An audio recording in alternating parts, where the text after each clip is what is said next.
अस्सलाम वालेकुम, I am Mohammad Ali Shadab. I hope you all are fine. आज के इस लेक्चर में हम एक्सरसाइज 3.3 स्टार्ट करने लगे हैं, जिसका क्वेश्चन नंबर 1 आज हम कवर अप करेंगे। इसके 3-4 पार्ट हैं। उम्मीद करता हूं कि वो सारे पार्ट मैं इस वीडियो में कवर अप करवा दूंगा और आपको समझाने में भी कामयाब होऊंगा। कुछ आइडेंटिटीज आप लोगों को याद रखनी पड़ेंगी। लोगैरिथम की प्रॉपर्टी है कि अगर दो टर्म्स मल्टीप्लाई हो रही हो, ध्यान से याद रखिएगा, दो टर्म्स मल्टीप्लाई हो रही हो तो वो इक्विवेलेंट होती है log m plus log n। Mean log क्या करता है, मल्टीप्लाई वाली टर्म्स को प्लस कर देता है और दोनों के साथ अलग अलग log अप्लाई होता है। log मल्टीप्लाई होता है दोनों के साथ अलग अलग, और मल्टीप्लाई वाली टर्म्स आपस में क्या हो जाती हैं, प्लस हो जाती हैं log के साथ। इसी तरह अगर दो टर्म्स डिवाइड हो रही होंगी तो log किस तरह से अप्लाई होगा, log m को मिलेगा, फिर माइनस आएगा, फिर log n को मिलेगा। तो याद करने में आप ऐसे याद करेंगे कि दो टर्म मल्टीप्लाई हो रही होंगी तो log उसे प्लस में कन्वर्ट कर देता है, और अगर दो टर्म्स डिवाइड हो रही होंगी तो log ने माइनस में कन्वर्ट कर देता है। ये दो log की प्रॉपर्टी है, सिंपल सी आपने याद रख लेनी है। एक और प्रॉपर्टी है log की, log m की पावर n, मीन log के एंगल की कोई पावर हो तो log की एक प्रॉपर्टी है कि वो अपने एंगल की पावर को नीचे उतार देता है। तो ये पावर आ गई, log m साथ वैसे ही आ गया। ये तीन प्रॉपर्टीज हैं जो आप लोगों ने याद रखनी है। इसके अलावा भी प्रॉपर्टीज है, वो जब आएंगी तो फर्दर हम डिस्कस कर लेंगे।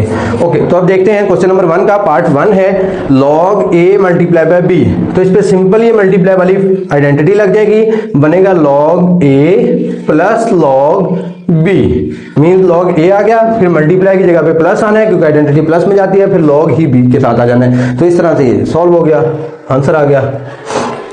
इसे देखते हैं, log 15.2 डिवाइडेड बाय 30.5। तो ये वाली प्रॉपर्टी लगेगी, log 15.2 डिवाइड वाली टर्म में माइनस आता है, फिर आगे आ जाएगा log 30.5। इस तरह से इसका आंसर आ गया, सॉल्व हो गया। अब आते हैं इस टर्म में जिसमें कुछ एक दो स्टेप्स समझने वाले हैं। सबसे पहले हम देखेंगे कि यहाँ पे डिवीजन है। अगर पावर होल पे होती तो फिर पावर का होल्ड ज्यादा होता, मगर यहाँ पावर अलग अलग है, इसका मतलब डिवीजन का होल्ड ज्यादा है। तो पहले log पे प्रॉपर्टी लगेगी डिवाइड वाली। तो डिवाइड वाली प्रॉपर्टी में क्या होता था, log माइनस में कन्वर्ट करता था, तो ऊपर वाली वैल्यू आएगी माइनस, फिर log नीचे वाली वैल्यू आएगी। इस तरह से log ऊपर वाली टर्म माइनस नीचे वाली टर्म आ जाएगी। अब अगले स्टेप में हम क्या करेंगे, log की प्रॉपर्टी थी कि log के एंगल की जो पावर होगी log उसे नीचे उतार देगा। तो ये एंगल की पावर नीचे उतरेगी, 1/3 log 23 माइनस, यहां पे भी log के एंगल की पावर 3 है, ये 3 नीचे उतर जाएगा तो log 5। इस तरह से दोनों टर्म सिंप्लीफाई हो जाएंगी। तो ये आंसर आ गया। अब आते हैं पार्ट 4 पे।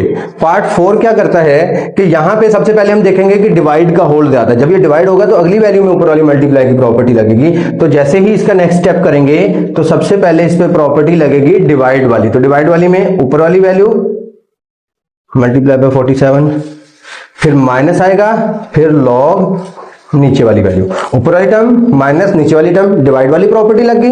अब यहां दोनों टर्म मल्टीप्लाई हो रही हैं तो इन दोनों पे मल्टीप्लाई वाली प्रॉपर्टी लगेगी। मल्टीप्लाई वाली प्रॉपर्टी में प्लस होती है, तो 25 प्लस log 47 माइनस log 29 वैसे ही आ जाएगा। तो ये इसका आंसर आ गया। अब जब आप थोड़ा सा यूज टू हो जाएंगे, प्रैक्टिस कर लेंगे, तो इस टर्म को डायरेक्ट आप इस फॉर्म में कन्वर्ट कर सकेंगे। उसमें कोई हर्ज नहीं, लाजमी नहीं कि ये स्टेप करके दिखाना है। जैसे ही ये टर्म आए उसके बाद आपने इस टर्म में लिखना है, मल्टीप्लाई वाली टर्म को प्लस बना लेना है और डिवाइड वाली टर्म को माइनस बना लेना है। तो ये आपका सोल्यूशन हो गया। क्वेश्चन नंबर 1 के चारों पार्ट मैंने करके दिखा दिए, यही प्रॉपर्टीज उनमें यूज हो रही हैं। प्रॉपर्टी अच्छे से याद करें और उसके बाद हर पार्ट की प्रैक्टिस कर लें। बहुत शुक्रिया, अल्लाह हाफिज। मिलते हैं इंशाल्लाह नेक्स्ट वीडियो में। चैनल सब्सक्राइब करना ना भूलिएगा।